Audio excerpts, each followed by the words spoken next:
throttling down now. 4. Trigger APU. And liftoff. The shuttle has cleared the tower. Go and throttle up.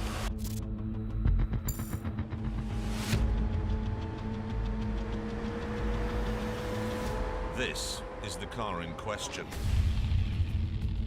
And let's begin by giving you some of the headlines. There's no hybrid drive like there was in the P1. But even so, the 4-litre twin-turbocharged V8 produces 789 horsepower. And that means it's still pretty fast. Okay, right. Left foot on brake. Push launch. Full throttle. Boost building. Boost ready. We're gone. 4 to 60. 2.7 seconds. That's 120. 150. 100. Jesus H. Christ. We'll actually do 186 in 18 seconds, and flat out is 208. That's really alarming.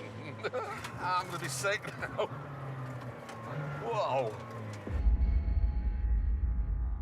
The thing is, though, that lots of supercars are as fast as the McLaren these days. Some are even more powerful and even more dramatic to behold.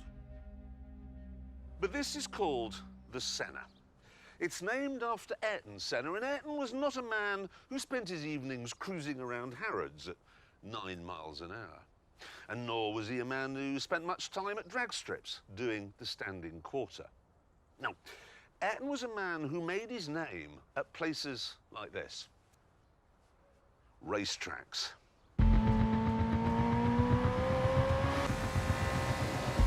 This is what the Senna was built to do.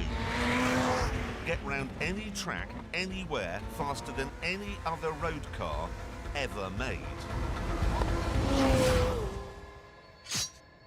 To do this, they had to make it light. And they have. The doors, for example, even though they have windows in them here so passers-by can see the driver's trousers, they only weigh 9 kilograms, and that's less than one of Kate Moss's arms. And then there's the seats. They only weigh 8 kilograms. I've eaten puddings that weigh more than that. Go and throttle up. Having got the weight out, the Senna's nearly 1/4 of a ton lighter than the P1. They had to think about grip. They started with a new type of Pirelli tyre that clings on like a panicky child on a fairground ride. And then there's this moving rear wing, which is somehow road legal. It actually hangs from these pylons rather than sits on top of them, because that improves downforce. I asked James May to explain why, but I'm afraid after 3 hours, I went into a deep sleep. The next most important thing when it comes to lap times is how well it slows down. I was once in a 24-hour race at Silverstone driving a terrible old diesel BMW, and yet I could keep up with a supercharged Jaguar XKR because I had better brakes. I'd look at him getting to the end of the hangar straight thinking, why are you braking now, you idiot? You don't need to. And that is this car's party piece. To show you how well this car stops, I've organised a little test. Right, I'm currently driving alongside a Jaguar F-Type at 100 miles an hour, and when we get to that cone down there, we're both going to brake. Ready?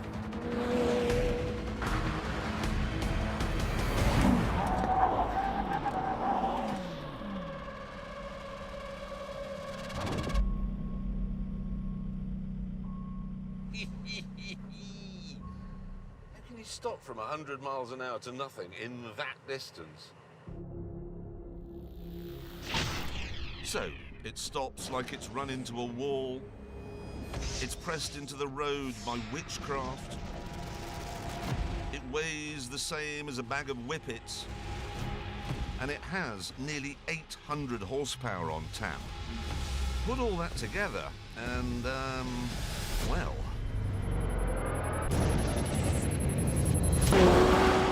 Oh my giddy!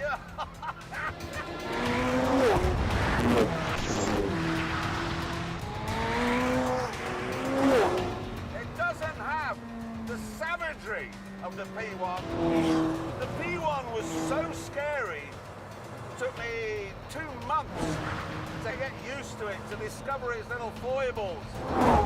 This though, even though I'm now in hunkered down, tightened up, vicious race mode, with the traction control wound right back, I'm not frightened at all.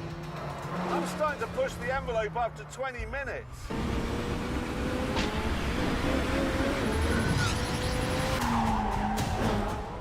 You see, through there, the P1 would have understeered. This just doesn't, because there's no weight to push it out of line. It's like you're driving using nothing but telepathy.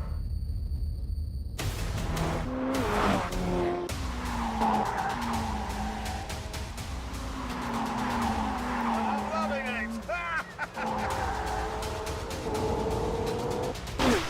In the past, I've described various Ferraris as feeling beautifully delicate, but compared to this, they're like elephants.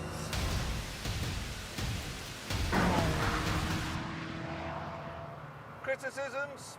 Not many. I mean, the usual McLaren stuff, when you try to change it from comfort to track to sport to race, it's all far too complicated. And I know they saved 15 kilograms not fitting air conditioning, but on a hot day like today, it's quite sweaty. But who cares?